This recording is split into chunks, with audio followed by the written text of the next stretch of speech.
La Côte d'Ivoire est arrosée par 4 grands fleuves que sont la Komwe, le Bandama, le Cavali et le Sassandra que vous voyez sur cette vidéo-ci.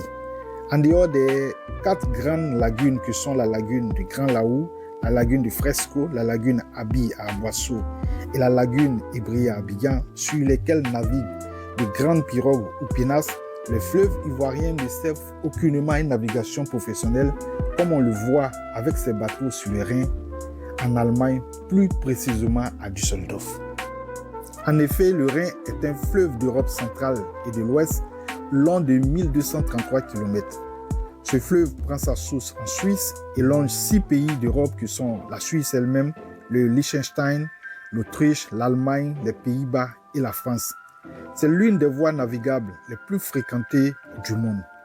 Le transport fluvial sur ce fleuve est utilisé pour le vrac solide, c'est-à-dire le transport de charbon, de minéraux de fer, de matériaux de construction, de matériaux de récupération et des produits agricoles, et le vrac liquide, c'est-à-dire les produits pétroliers et chimiques. Sur ce fleuve, on transporte aussi des conteneurs ainsi que des passagers pour des croisières fluviales et touristiques. Sur le Rhin, il existe de nombreux barrages hydroélectriques, comme c'est le cas sur le fleuve Sassandra en Côte d'Ivoire, où sont bâtis les barrages de Buyo, de Soubré et de Gribo-Popoli, ou sur le fleuve Banama avec les barrages de Kossou et de Tabo. Sur ce même fleuve Rhin, l'on a construit de nombreux ports, dont le plus célèbre est le port de Duisbourg en Allemagne. C'est le plus grand port fluvial du monde. C'est également le terminus de la route de la soie qui part de la Chine.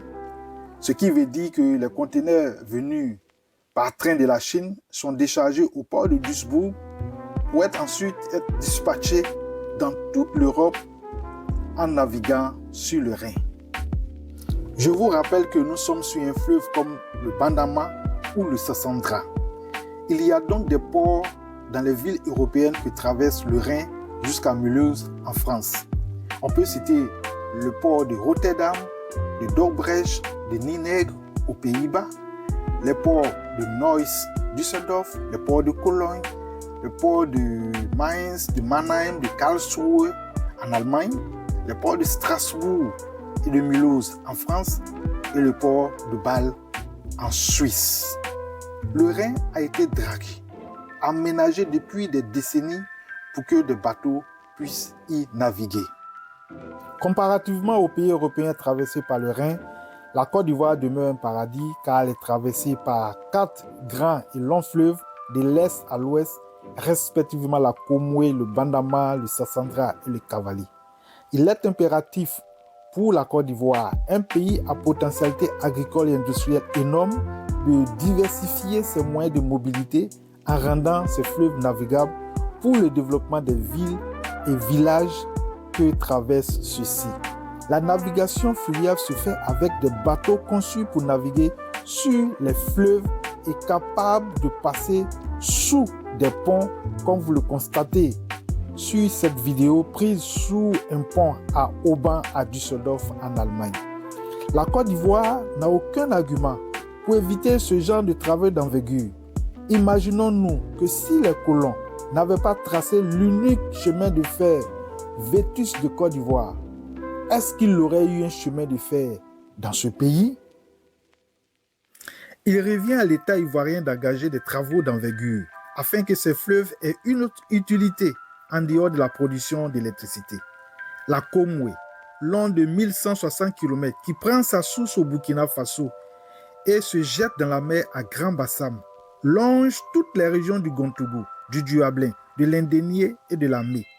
C'est une illustration parfaite d'un moyen de mobilité, facteur de développement et d'intégration. Que dire des parties nord du Bandama ou du Sassandra, dont les affluents relient plusieurs villes et villages du pays.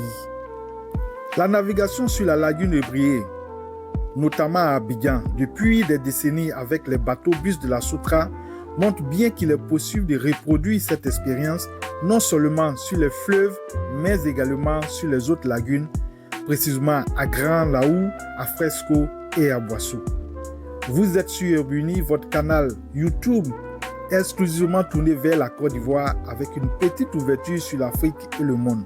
abonnez-vous massivement, cliquez sur la cloche de notification et surtout likez. Merci et à la prochaine fois.